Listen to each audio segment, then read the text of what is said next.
Welcome to Poirot's Mysteries. I'm Landon Quill. Settle in, dear listeners, with a cup of tea or perhaps a fine Belgian chocolate. Hercule Poirot would approve. Today, we're diving into a chilling tale of intrigue and deduction. Killer in the Cursed Museum, a Hercule Poirot murder mystery. This is a long one, perfect for those cozy evenings or long commutes, clocking in at over 90 minutes of narration. We'll unfold it chapter by chapter, with all the twists and turns you expect from the Queen of Crime herself, Agatha Christie. Chapter 1. The Invitation to Shadows. In the autumn of 1926, London lay cloaked in a fog so dense it seemed the city held its breath, wary of secrets stirring in the gloom. Tucked away in the labyrinthine streets of Bloomsbury stood the Ashford Museum of Antiquities, a Gothic edifice of weathered stone, its facade carved with replicas of Egyptian hieroglyphs and Assyrian reliefs. To the casual passerby, it was a monument to forgotten empires, housing relics from the sands of Luxor, the ruins of Babylon, and whispered myths of Atlantis. But to those who lingered, the museum whispered back, tales of a curse born from its latest acquisition, the tomb of Anubis, a treasure trove unearthed from Egypt's Valley of the Kings mere months ago. The air around the museum carried an unease. Workers spoke of strange illnesses, a fever that struck a digger in Luxor, a curator's sudden collapse. Artifacts vanished from locked cases, only to reappear as if mocking their keepers. Shadows danced in corners where no light fell, and some swore they heard faint howls, like the jackal-headed god Anubis himself prowling the halls. The public lapped up these stories, but the museum's benefactors, London's elite, grew restless, their wallets tightening as rumours of a curse threatened ruin. It was into this fog of superstition that Hercule Poirot, the diminutive Belgian detective with his egg-shaped head and impeccably waxed moustache, received a summons. In his elegant apartment at Whitehaven Mansions, Poirot sat by a crackling fire, savouring a tisane, his preferred drink, which he deemed far superior to the barbaric. Though those press hard, but from whispers of a curse tied to our newest exhibit, the tomb of Anubis. Join me tomorrow evening for its grand unveiling. Your presence may quell these foolish rumors and protect our legacy. Poirot stroked his mustache, a habit when his little gray cells stirred. A curse, Georges? Pah! The supernatural is but the shadow of human folly. Yet there is intrigue here. Motives, perhaps, masquerading as myth. I shall attend. The following evening, Poirot stepped from a sleek taxi, his patent leather shoes gleaming under the gas lamps. The museum loomed like a sentinel, its arched windows glowing faintly, as if guarding secrets within. The air was chill, the fog curling like fingers around the stone steps. Inside, the grand hall buzzed with London's elite, scholars in tweed, their pipes puffing like miniature smokestacks, ladies in beaded gowns, their laughter bright but brittle, and journalists, pens poised to capture every whisper of scandal. The scent of aged wood mingled with wax polish, and the faint musk of ancient relics, a perfume that spoke of time itself. Sir Reginald Ashford greeted Poirot with a hearty handshake, his ruddy face betraying both relief and strain. A man in his 50s, he wore a tailored suit that strained slightly at the waist, his graying hair slicked back. "Poirot, thank heavens you're here. This cursed nonsense, it's all rot, but it's scaring off donors. We unveil the Anubis exhibit tonight, and I need your sharp mind to keep things calm." At his side stood Lady Evelyn Ashford, a vision of elegance in her 40s, with raven hair swept into a chignon and eyes like polished onyx. Her emerald gown shimmered, but Poirot noted a tremor in her smile, a shadow of anxiety beneath her poise. "Monsieur Poirot, welcome," she said, her voice warm yet tinged with something unspoken. Reginald speaks so highly of you. We hope you'll enjoy the evening." Next came Dr. Elias Thorne, the museum's curator, a gaunt man with wire-rimmed spectacles and a scowl etched into his sallow face. His tweed suit hung loosely, as if he begrudged. Patron flashed a toothy grin, his pinstripe suit screaming wealth. "Invested a fortune in this place," he drawled. "Curses be damned, it's good business. But Ashford's been cagey about selling me that Anubis statue." Finally, a figure emerged from the crowd's edge. Madame Isolde Duval, a French medium draped in flowing silks, her silver hair cascading like moonlight. Her eyes, pale as frost, seemed to pierce the soul. "The spirits whisper," she intoned, her voice like velvet over steel. "Anubis guards his secrets jealously. Death hovers near." Poirot's lips twitched in a faint smile. "Madame, I trust only the evidence of my eyes and the logic of my mind. But I shall observe." The evening unfolded with grandeur. Sir Reginald led a select group, including Poirot, Lady Evelyn, Thorne, Beaumont, Voss, Langford, and Duval, through marble corridors to the Anubis exhibit room, a chamber designed to mimic the tomb itself. Walls bore frescoes of jackal-headed gods, their eyes painted with unsettling realism. At the center stood a golden statue of Anubis, its ruby eyes catching the lamplight, casting crimson glints. The room was windowless, ventilated by hidden grates, and sealed by a heavy oak door with a single keyhole. "Locked tight every night," Sir Reginald boasted, jangling the key. "Only I hold this. No thief or curse can breach it." As champagne flowed, Poirot's gaze darted among the group, cataloging details with the precision of a watchmaker. Sir Reginald's joviality masked financial strain. Rumors of debts swirled in society. Lady Evelyn's delicate fingers lingered on her necklace, her eyes darting to Voss. Perhaps an affair? Dr. Thorne's scowl deepened when Clara spoke, hinting at professional rivalry. Beaumont's eager questions about the artifacts suggested ambition beyond her station. Voss's clenched fists betrayed a grudge older than the relics. Langford's casual offer to buy the statue carried a predator's edge. And Duval, her cryptic smiles hinted at knowledge unspoken.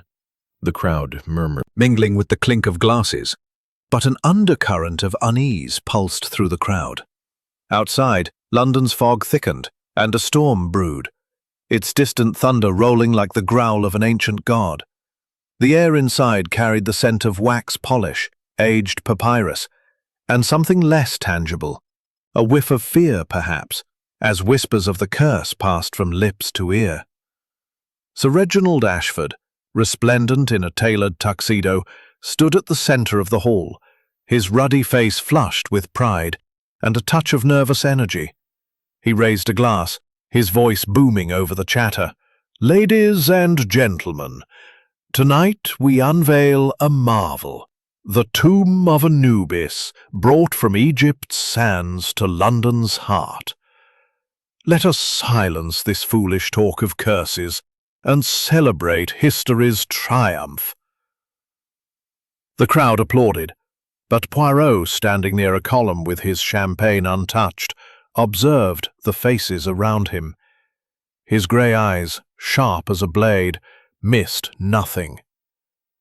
Lady Evelyn Ashford, in her emerald gown, clutched her husband's arm, her smile tight, her onyx eyes darting to the shadowed corners of the hall.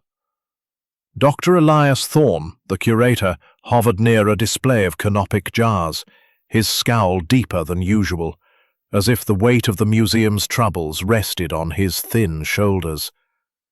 Miss Clara Beaumont, her auburn curls bouncing, scribbled notes with a fervour that suggested more than scholarly zeal.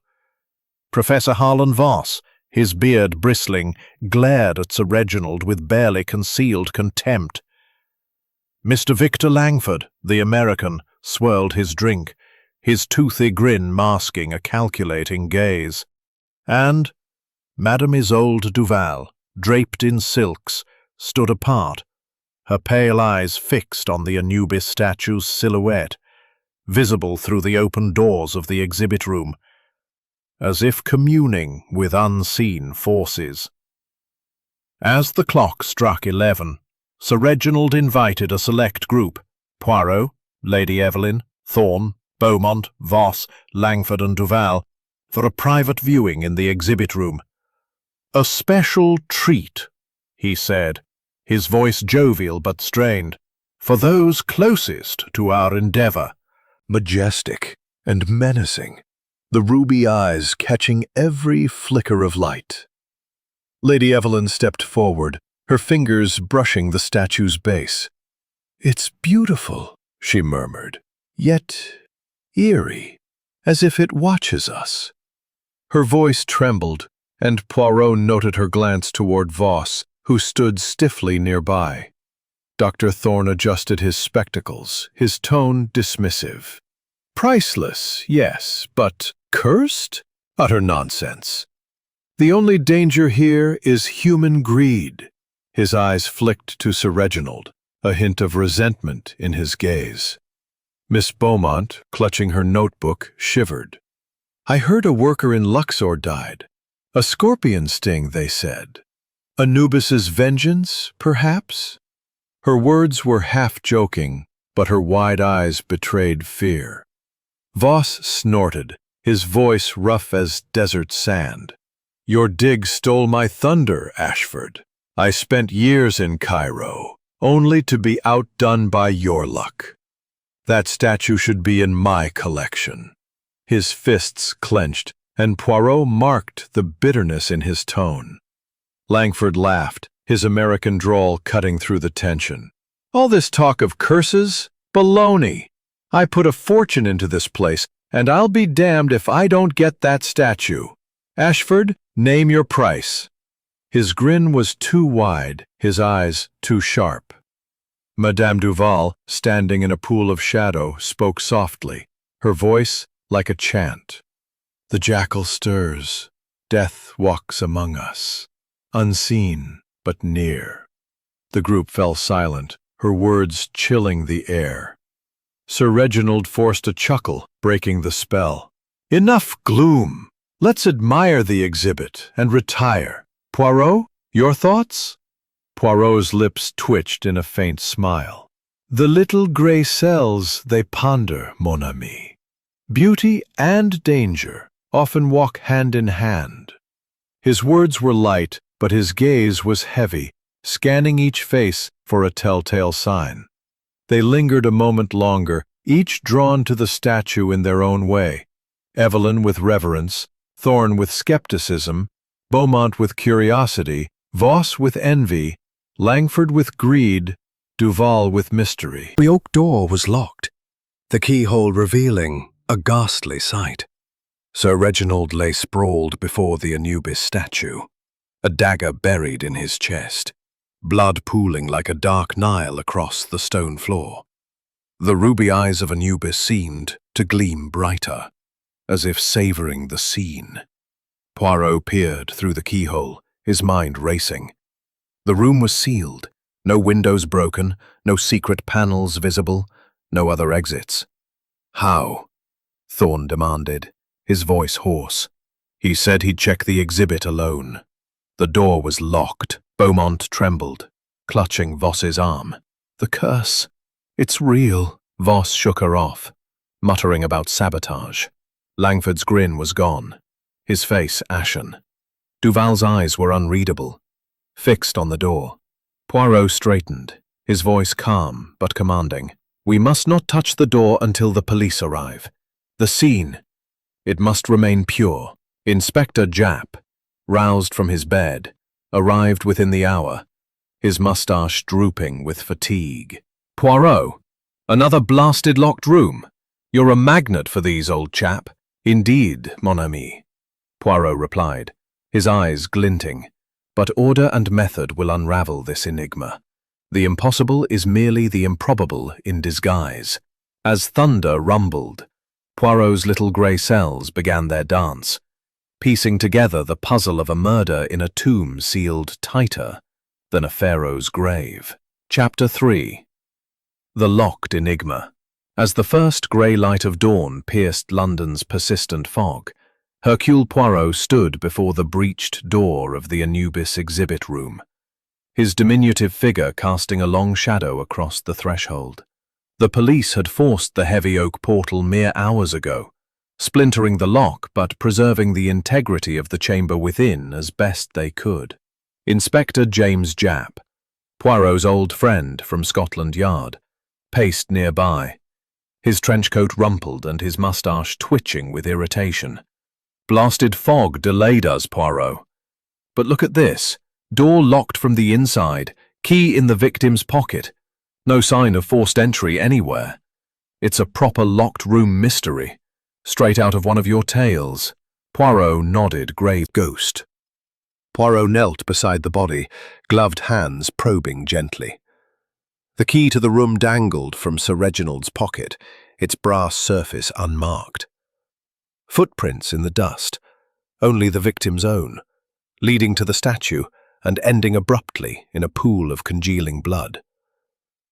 No other marks marred the floor. The walls, painted with frescoes of Anubis weighing hearts against feathers, showed no scratches or hidden panels. The ventilation grates, high and narrow, were intact, their mesh too fine for passage. "The room is a tomb in truth," Poirot murmured, "sealed tighter than the pyramids themselves.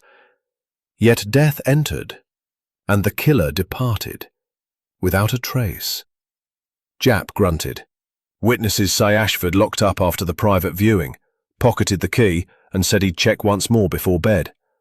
No one saw him enter again. Alibis are thin as the fog out there." "Thin alibis are the bread of investigation," Poirot replied, rising. "We shall interview them all, methodically. Order, Japp. Always order." With the scene photographed and the body removed for autopsy, Poirot directed the group to the museum's library, a vaulted room lined with leather-bound tomes on archaeology and occult lore. The suspects assembled uneasily. Lady Evelyn, pale and dishevelled in her dressing gown. Dr. Thorne, spectacles fogged with sweat. Miss Beaumont, twisting her hands. Professor Voss, beard unkempt. Mr. Langford, nursing a cigar. And Madame Duval, serene as a sphinx. Poirot began with Lady Evelyn, seating her in a wing-back chair by the fire. "Madame, your husband, he was alone, you say? Tell me of your last words." Evelyn's voice broke. "We argued earlier, over money, the museum's debts. He promised the Anubis exhibit would save us. I retired at 11, heard nothing until the scream. I loved him, Monsieur Poirot. Inheritance. I have no motive." But Poirot noted her trembling fingers and a faint scent of opium on her breath. Perhaps a secret vice. Motive in struggle, yet no shards were found inside, suggesting planting or distraction. Professor Harlan Voss boomed from his chair, fists clenched. "I stormed off to my room, fuming. Ashford ruined my career, sabotaged my Cairo digs to claim Anubis for himself. Revenge? I'd have stolen the statue, not killed the man."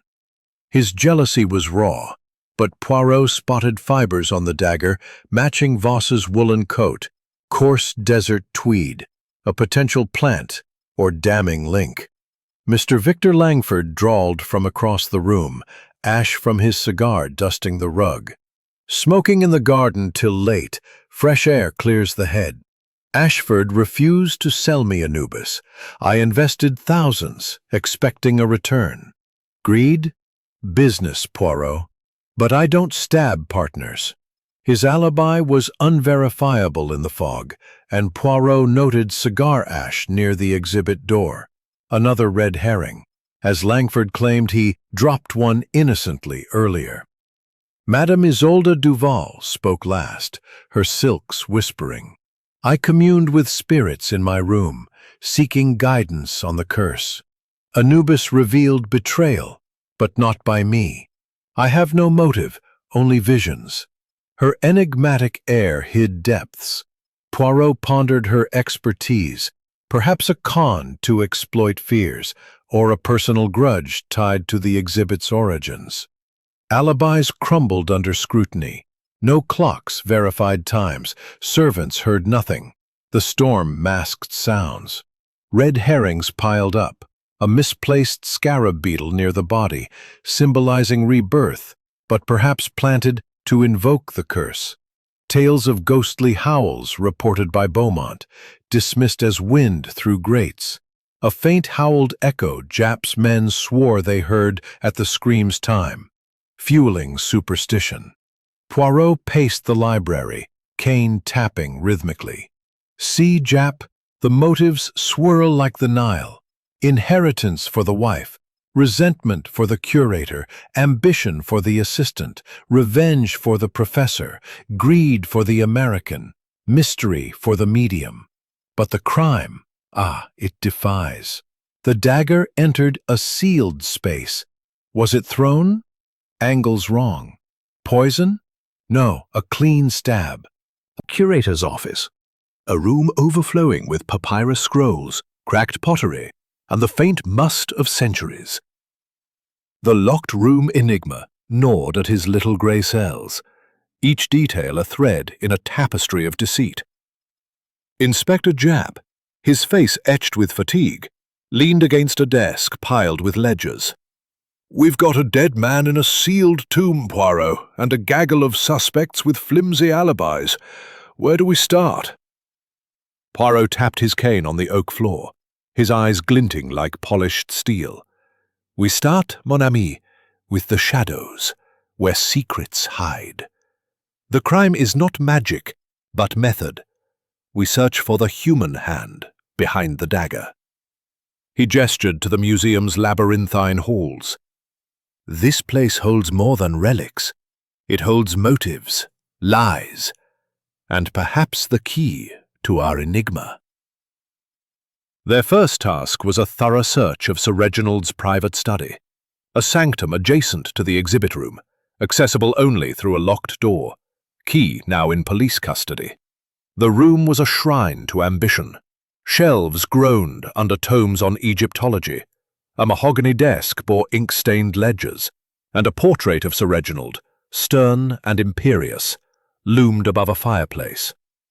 Poirot's gloved fingers rifled through papers, uncovering a hidden ledger beneath a false straw bottom. Its pages revealed a grim truth. The museum teetered on bankruptcy. Sir Reginald owed thousands to Mr. Victor Langford, who had financed the Anubis dig. A smaller debt to Professor Harlan Voss hinted at past bribes to secure the Luxor site. Most damning, a note accused Dr. Elias Thorne of forging artifact provenances, siphoning funds to cover personal debts. Mon Dieu, Poirot murmured. Money, the oldest motive, dressed in new shadows. Japp whistled. Thorne's been cooking the books. That's motive enough to silence Ashford if he found out. Perhaps, Poirot said, but we must not leap. Let us examine the suspects' quarters next. They moved to the museum's guest wing, where the suspects had spent the night. Lady Evelyn Ashford's room was a study in opulence. Letter to Sir Reginald, penned in her hand, hinting at unrequited affection, jealousy as motive, or a distraction. Professor Voss's room reeked of pipe smoke, his desk littered with maps of Cairo digs. A hidden letter detailed his sabotage of Ashford's expedition years ago, stealing credit for a rival find. Vengeance festers, Poirot said. But is it fresh enough for murder? Fibers on the dagger, coarse tweed matching Voss's coat, suggested guilt or a frame. Mr. Langford's suite was ostentatious, with cigar stubs littering a silver tray.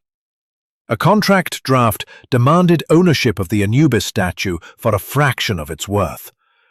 Greed, Japp muttered. He'd kill to secure that prize. Yet the cigar ash near the exhibit door, noted earlier, seemed too convenient. Another planted clue? Madame Isolde Duval's room was a shrine to the occult. Velvet curtains, a crystal ball, and incense burners.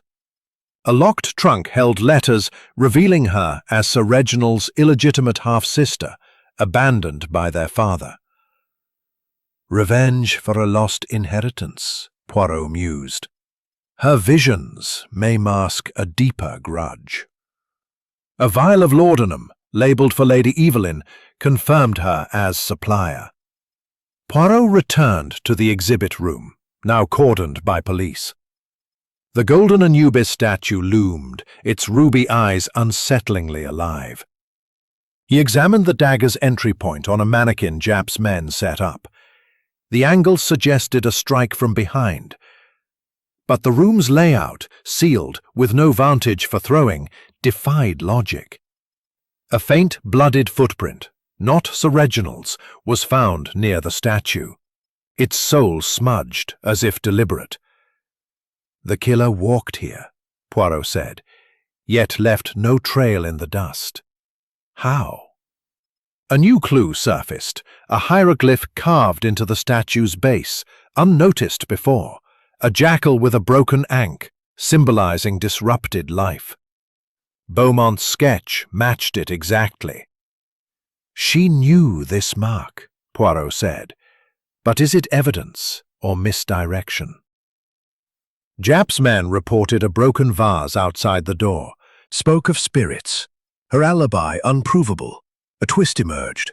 A groundskeeper reported hearing a mechanical click before the scream, like a clockwork device. Poirot's eyes narrowed. A mechanism, perhaps, to deliver death remotely? But the vents are too small, the walls too solid. He examined the ventilation grates again, finding a faint scratch on one, barely a clue, but enough to stir his mind. As the day waned, Poirot found a hidden note in Sir Reginald's study. Clara knows the black market. Stop her. Mon Dieu, he whispered. Sir Reginald suspected theft. Did he confront her, sealing his fate? The group dispersed, tensions crackling. Poirot lingered, staring at the hieroglyph sketch. The jackal guards his secrets, he murmured, but the human heart betrays them. The web tightens, but the spider remains unseen.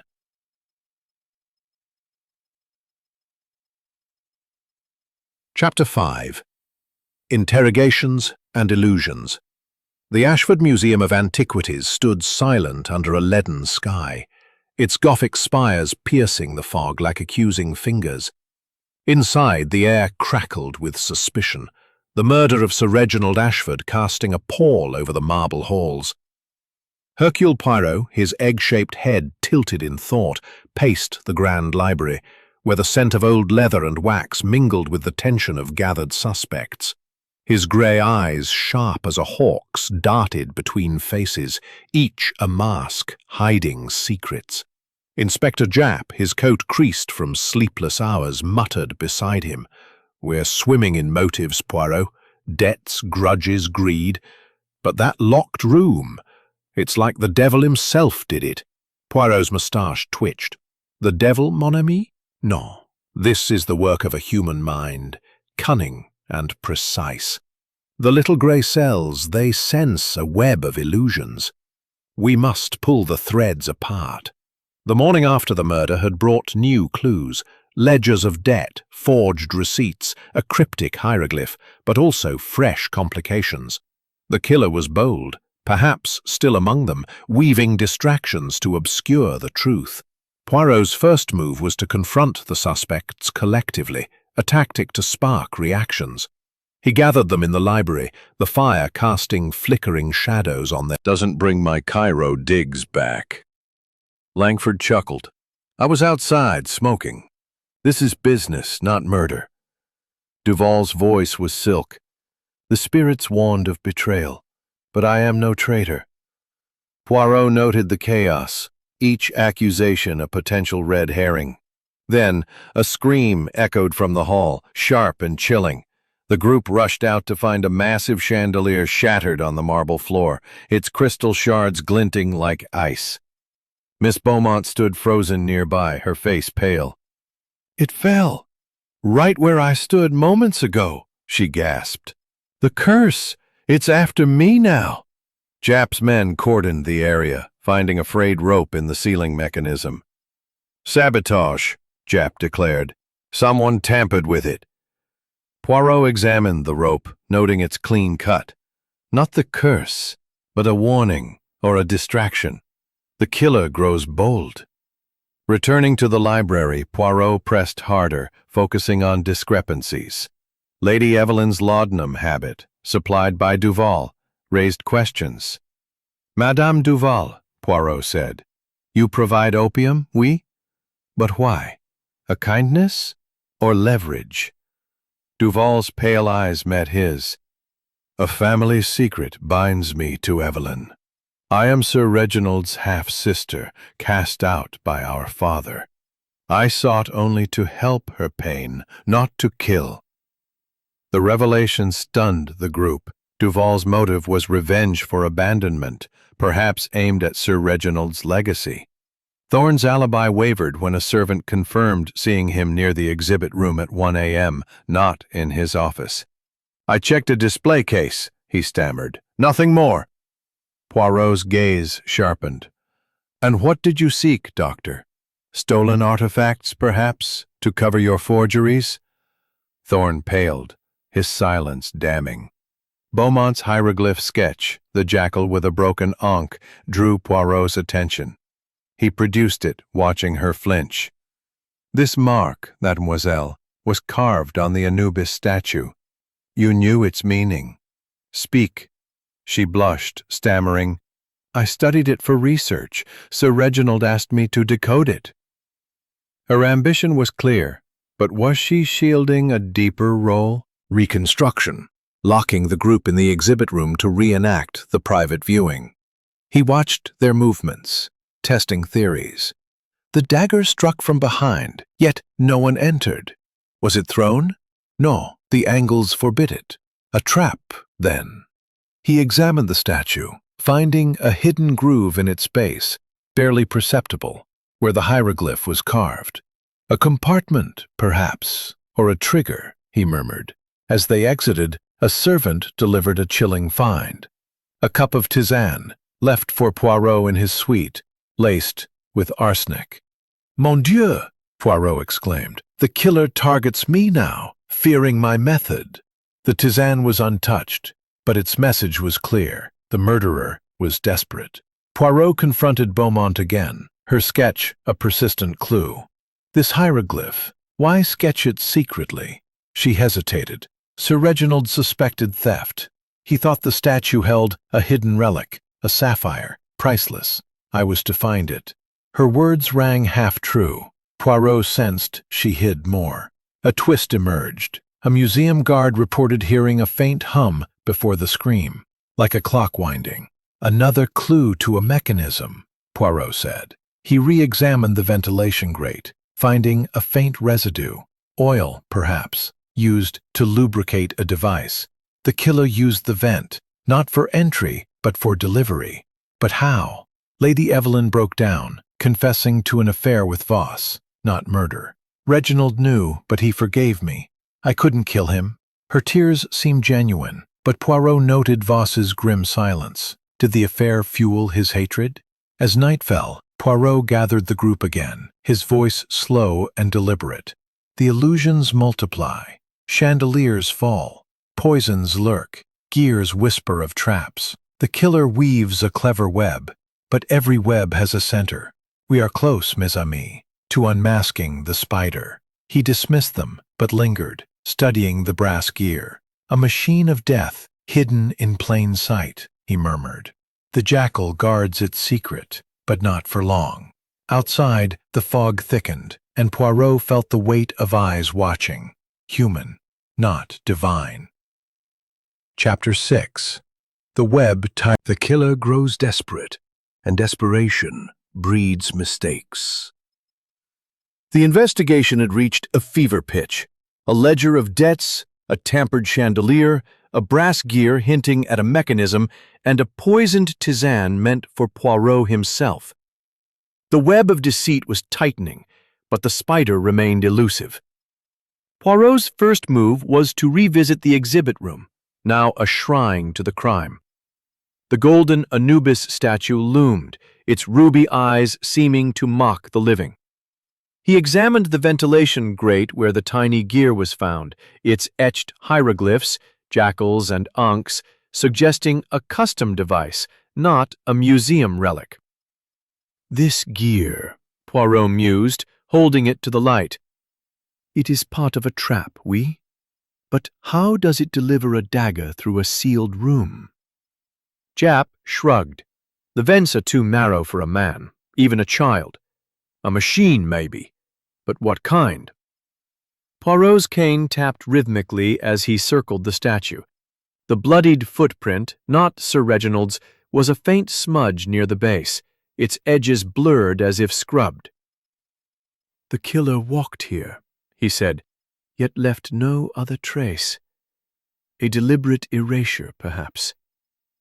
He probed the statue's base, finding the hidden groove with the carved hieroglyph, a jackal with a broken ankh. Pressing it revealed nothing, but a faint click echoed from within. Mon Dieu, Poirot whispered. A mechanism, dormant now, but once alive with purpose.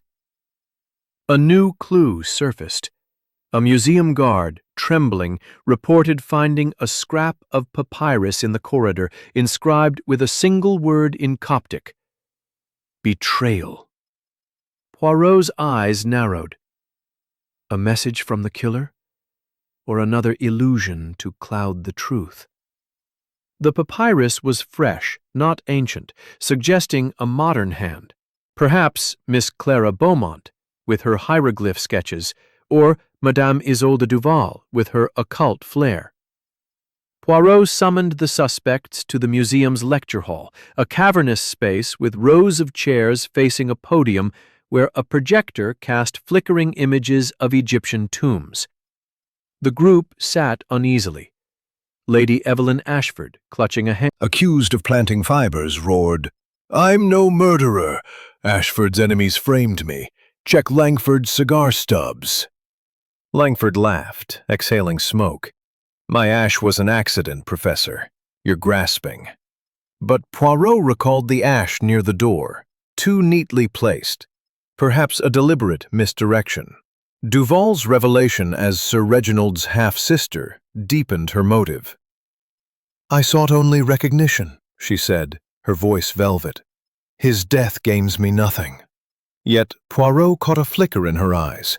Anger or fear? Lady Evelyn, tearful, admitted her affair with Voss was a mistake. Reginald knew, but he didn't deserve this. Her laudanum habit, supplied by Duval, suggested a tangled bond.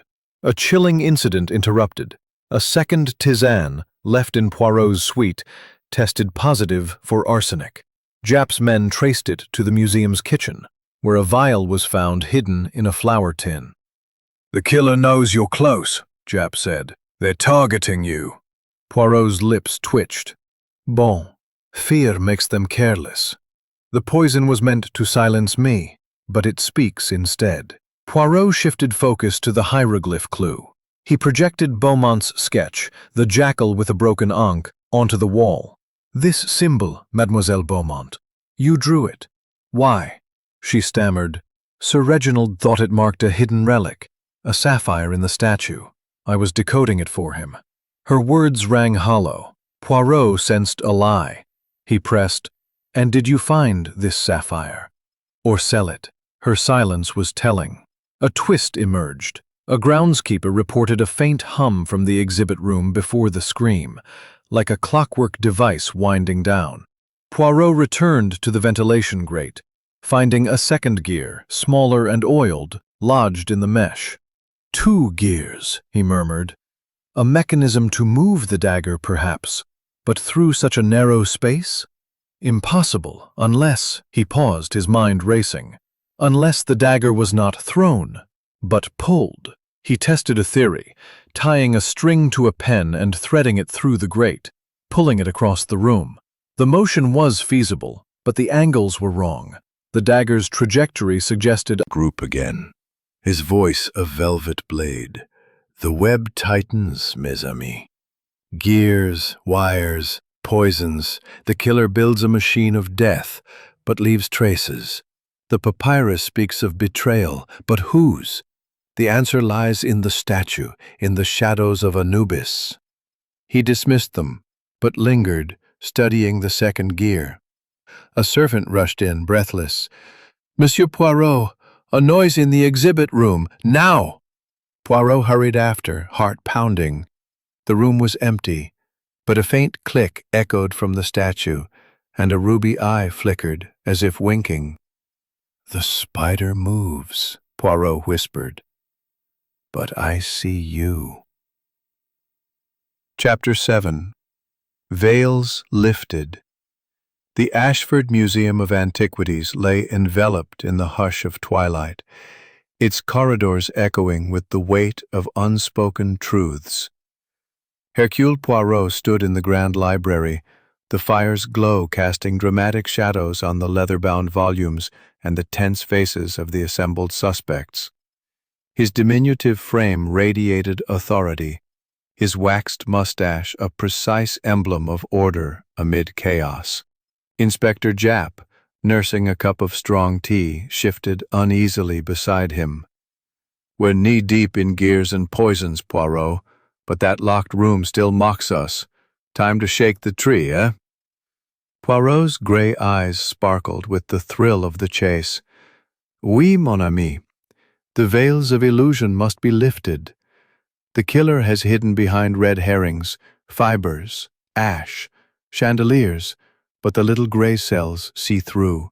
Tonight, we expose a false trail to draw the spider from its web." The investigation had unearthed a labyrinth of clues: debts in ledgers, a tampered chandelier, brass gears hinting at mechanisms, poisoned tisanes, and a cryptic hieroglyph on the Anubis statue. But Poirot's strategy now was deception, a calculated accusation to provoke a reaction. He faced the group. Lady Evelyn Ashford, her raven hair disheveled, eyes hollow from grief and laudanum. Dr. Elias Thorne, spectacles askew, sweat beading on his brow. Miss Clara Beaumont, clutching her notebook like a talisman. Tests the killer's nerve. Watch their faces. The guilty one flinches. He noted Beaumont's subtle sigh of relief, Thorne's calculating glance, Duval's unblinking stare. The fibers, Poirot explained privately to Japp, were indeed a plant. Microscopic analysis showed they lacked the wear of Voss's coat, dusted with artificial sand from a museum prop. "A red herring," Poirot murmured, "crafted to invoke the professor's grudge." With Voss detained temporarily, Poirot delved deeper into alibis. Lady Evelyn, trembling, confessed fully to her affair with Voss. It began in Luxor, passion in the sands. Reginald discovered it months ago, but he forgave, urging discretion for the museum's sake. I supplied no motive for murder. My laudanum dulled my nights, not sharpened a blade. Her tears flowed, but Poirot detected sincerity, no tremor of deceit. Yet her connection to Duval lingered. The medium's supply of opium, tied to their shared family secret, suggested leverage, not bloodshed. Thorne's defense crumbled under fresh scrutiny. A servant produced a tampered clock from his office, its hands set back to fabricate his cataloging alibi. "I adjusted it for efficiency," Thorne stammered. Poirot's eyes narrowed. "Efficiency in lies, Doctor? Your forgeries in the ledgers selling relics on the black market, Sir Reginald knew. Did he confront you before entering the tomb? Thorne collapsed into a chair, whispering, "He threatened exposure. But I didn't kill him. The mechanism was beyond me." Beaumont's notebook yielded a breakthrough, pages of hieroglyph decodings, including the jackal with broken ankh, translated as Guardian's Betrayal. "Sir Reginald tasked me," she insisted, "to uncover a hidden sapphire in the statue. I found nothing, only sketches, but ink analysis revealed recent entries post-dating the murder, as if backdated. You returned to the exhibit?" Poirot pressed. Her denial wavered. Langford's cigar ash red herring dissolved when stubs from his pocket matched the door's residue exactly, planted from his own supply. The sapphire, then pulled from the corridor, keyhole allowing sight. The footprint, wiped with a cloth on a stick through the vent. Ingenious, but traceable by oil residue. A complication arose. The wire bore Beaumont's fingerprints, faint but present, from her research sketches. "Mademoiselle, you rigged this?" Poirot would ask later. Yet Duval's trunk held similar wires for spiritual pendulums.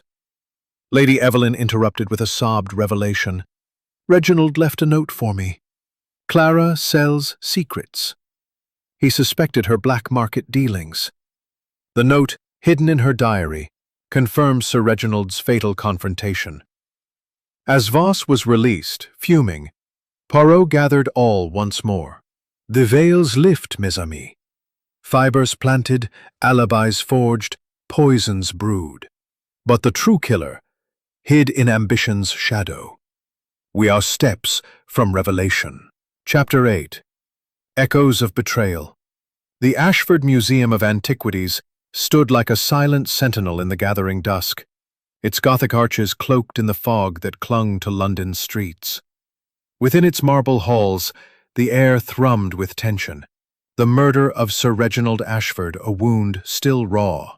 Hercule Poirot, his egg-shaped head tilted in contemplation, stood in the exhibit room, the golden statue of Anubis looming over him, its ruby eyes glinting with secrets.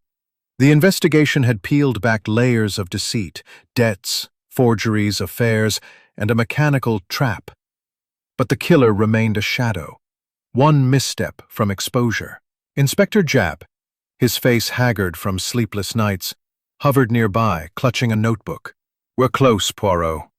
Wires, gears, fingerprints. Your little grey cells must be screaming." "Who's it pointing to?" Poirot's mustache twitched, a faint smile playing on his lips. "The cells, they whisper, mon ami. The echoes of betrayal resound in this tomb. The killer's web is intricate, but a single thread will unravel it." The clues had mounted: a ledger of financial ruin, a tampered chandelier, a poisoned tisane, and a wire and spring mechanism hidden in the statue. Now, Poirot's method was to probe deeper. Further. He pocketed the glove, his mind cataloging possibilities. Poirot summoned the suspects to the museum's lecture hall, where a projector cast eerie images of Egyptian gods onto the walls. The group assembled, their faces a gallery of unease. Lady Evelyn Ashford, pale and trembling. Dr. Elias Thorne, his spectacles slipping. Miss Beaumont, clutching her notebook. Professor Harlan Voss, freshly released and fuming. Mr. Victor Langford, cigar smoldering. And Madame Isolde Duval, her eyes like frost. "Mes amis," Poirot began, his voice slow and deliberate. "The echoes of betrayal grow louder. A mechanism killed Sir Reginald, triggered through a vent. But who set this trap? One of you left a glove, a clue, or a plant?" Beaumont gasped, her hand flying to her mouth. "A glove? I lost one days ago. Someone stole it." Thorne sneered. "Convenient, Clara. You were always poking around the statue." Voss growled. "She's deflecting. Check her sketches." Langford chuckled. "Sounds like a setup to me." Duval's voice was velvet. The spirits warned of treachery within the circle. Poirot held up the glove, watching reactions. Beaumont's panic seemed genuine, but Duval's calm unnerved him. He shifted focus to a new lead. A museum log showed Duval requesting access to the service closet days before the murder, claiming spiritual cleansing.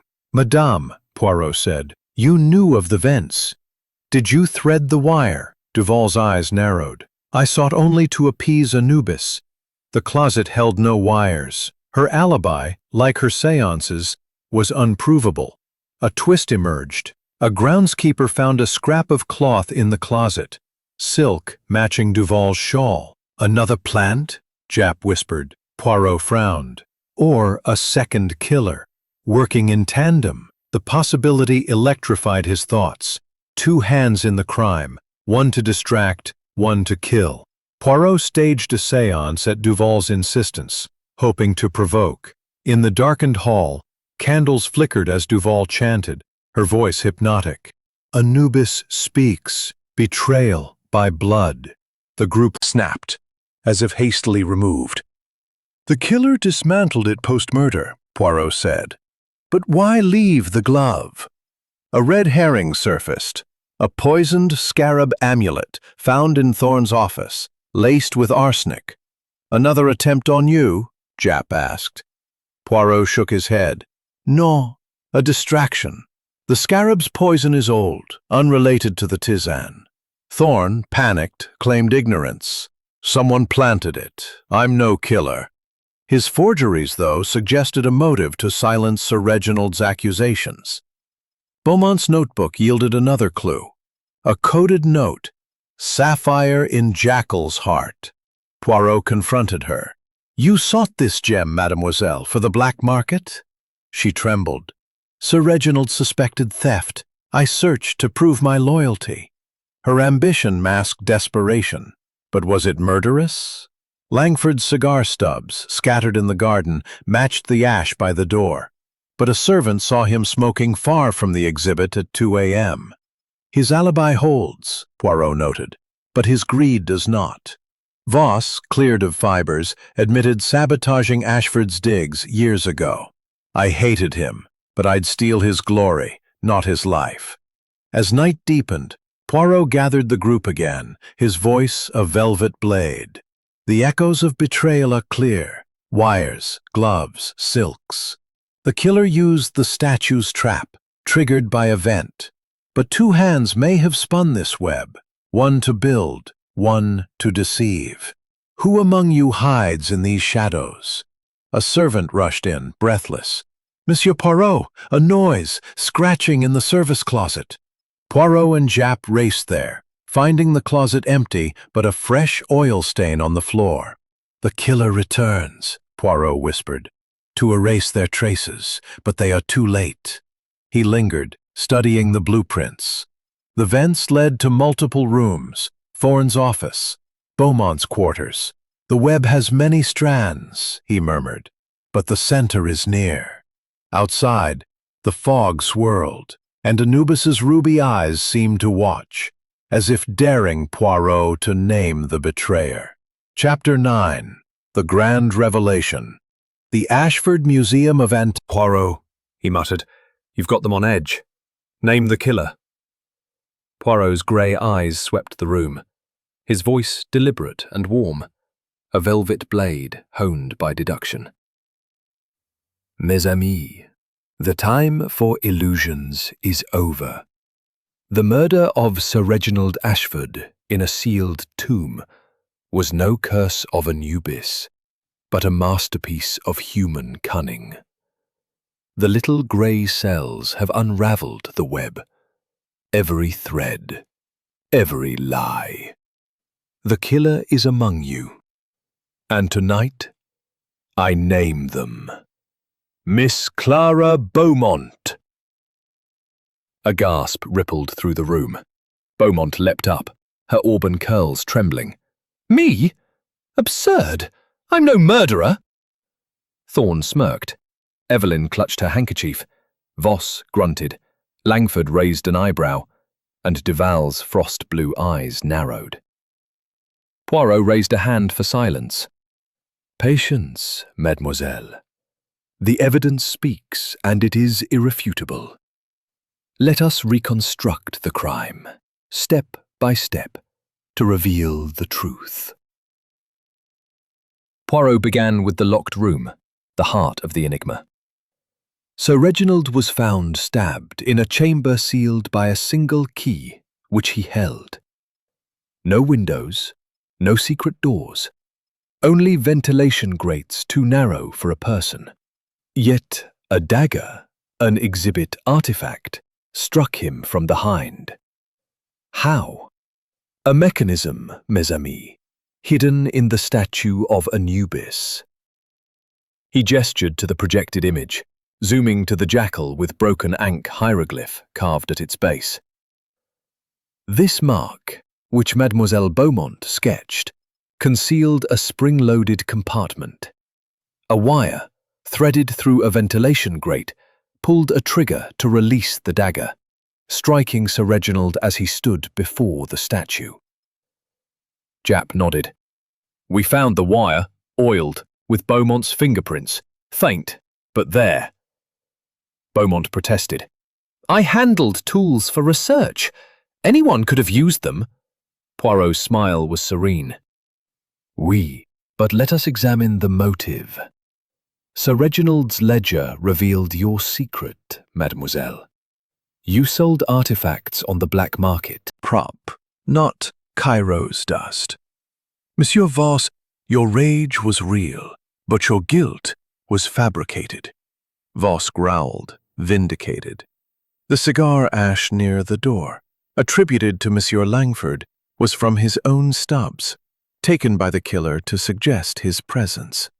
Langford chuckled. Told you I'm no stabber. The broken vase outside, Poirot continued, suggested a struggle, but its shards were scattered post-murder, a clumsy misdirection. The poisoned scarab in Thorne's office, laced with old arsenic, was unrelated, a relic's decay, not a plot. And the papyrus with betrayal, your handwriting, Mademoiselle Beaumont, confirmed by ink analysis, meant to invoke the curse. Beaumont's eyes darted, seeking escape. Poirot pressed on, addressing Madame Duval. You, madame, wove a web of your own, claiming visions, supplying Lady Evelyn's laudanum, revealing your kinship to Sir Reginald. Your motive, revenge for disinheritance, was strong, but your role was to distract, amplifying the curse's myth. Did you suspect Beaumont? Duval's lips parted, then closed, her silence damning. Lady Evelyn's affair with Voss, Poirot explained, was a distraction, not a motive. Your laudanum dulled your senses, madam, not sharpened a blade. Your note from Sir Reginald, Clara sells secrets, confirmed his suspicion, prompting his fatal return to the exhibit. Evelyn sobbed, guilt-ridden but innocent. Poirot detailed the murder's execution. That night, Mademoiselle Beaumont lured Sir Reginald with a note, hinting at the sapphire's discovery. He re-entered the exhibit room, locking the door with his key. From the service closet, you pulled the wire through the vent, visible through the keyhole for aim. The dagger sprang from the statue, striking true. You wiped the bloodied footprint with a cloth on a stick, leaving a smudge. The wire snapped, leaving gears behind, but you missed the glove in your haste. Japp interjected. The clockwork hum. Groundskeeper heard it. Timing device? Poirot nodded. A simple metronome, repurposed from the museum's restoration kit, was my life. Her confession spilled like the Nile in flood, admitting the black market sales, the rigged statue, the desperate act to silence her employer. Poirot addressed the room, his voice warm yet firm. The curse of Anubis was a myth, mes amis. But human greed and betrayal are real. The little gray cells have spoken, and justice will follow. Japp signaled his men, who gently escorted Beaumont away, her sobs echoing down the hall. The remaining suspects sat stunned, the weight of truth settling like dust. Poirot lingered, gazing at the projected Anubis, its ruby eyes dimming in the fading light. "The jackal gods no more," he murmured. "The truth is its own light." Chapter 10. Dawn of Justice. The Ashford Museum of Antiquities stood bathed in the pale light of dawn, its Gothic spires piercing a London fog that seemed to exhale the last remnants of its secrets. Within the grand lecture hall, the air was still, the weight of Hercule Poirot's revelations settling like dust after a storm. The golden statue of Anubis, projected on the wall, gazed down with ruby eyes now dimmed, as if acknowledging the truth unveiled. Miss Clara Beaumont, the killer, had confessed, her sobs echoing as Inspector Japp's men led her away in handcuffs. The remaining suspects, Lady Evelyn Ashford, Dr. Elias Thorne, Professor Harlan Voss, Mr. Victor Langford, and Madame Isolde Duval, sat in stunned silence, their faces a gallery of relief, guilt, and lingering unease. Poirot, his egg-shaped head held high, stood at the podium, his voice warm yet commanding, a beacon of order in the chaos of betrayal. "Mes amis," he began, "the dawn of justice has come. Let us lay bare every thread of this crime, so no shadow of doubt remains." Japp, his notebook closed, leaned against the wall, his mustache twitching with a mix of awe and exhaustion. "You've done it again, Poirot. A dagger in a sealed tomb, a killer unmasked. How do you piece it together?" Poirot's grey eyes twinkled. "The little grey cells, mon ami. They seek order where chaos reigns. Each clue, each lie." What explained? Mademoiselle Beaumont sold artifacts on the black market, amassing wealth to secure her future. Sir Reginald's ledger, hidden in his study, revealed her thefts. A note in Lady Evelyn's diary, "Clara sells secrets," confirmed he suspected her. That night, he confronted her, threatening exposure. She acted to silence him. Poirot detailed the execution. Beaumont crafted the mechanism days prior, using restoration tools, wires, gears, a repurposed metronome, logged under Dr. Thorne's name to deflect suspicion. She lured Sir Reginald back to the exhibit with a forged note about a mythical sapphire, a lure she planted in her sketches. He entered, locking the door. From the service closet, Beaumont pulled the wire through the vent, sighting through the keyhole. The dagger sprang, killing instantly. She wiped the bloodied footprint with a cloth on a stick, leaving a smudge, and snapped the wire, missing a glove monogrammed CB in her haste. The red herrings, Poirot explained, were meticulously sewn. The coarse fibers on the dagger, matching Professor Voss's tweed coat, were sprinkled with artificial sand, a museum prop, not Cairo's dust, planted to frame him. Voss nodded, his anger softened by vindication. The cigar ash near the door, attributed to Monsieur Langford, came from his own stubs, stolen by Beaumont to suggest his presence. Langford smirked. "Knew I was too smart for murder." The broken vase outside, Poirot continued, implied a struggle, but its shards were scattered post-murder, a clumsy distraction. The poisoned scarab in Dr. Thorne's office, laced with old arsenic, was a relic's decay, not a plot. The papyrus with "betrayal" written in Beaumont's hand invoked the curse to mislead. Thorne exhaled, his forgeries a lesser sin in comparison. Poirot addressed Madame Duval's role. "You, madame, amplified the curse's myth with your séances, claiming visions of betrayal. Your grudge, disinheritance by Sir Reginald's father, was real, but you were no killer, only a distraction." Duval's eyes flickered, accepting the truth. Lady Evelyn's affair with Voss, Poirot revealed her study of the statue's secrets. Not a sapphire, but a trap. He turned to Japp. The alibis were manipulated. Thorne's clock tampered to suggest his guilt. Duval's séances timed to distract. Langford's ash, planted to confuse. But the glove, the wire, the metronome, all pointed to one mind, coming, yet flawed. Beaumont's confession had been tearful but complete. "I wanted to be curator," she had sobbed.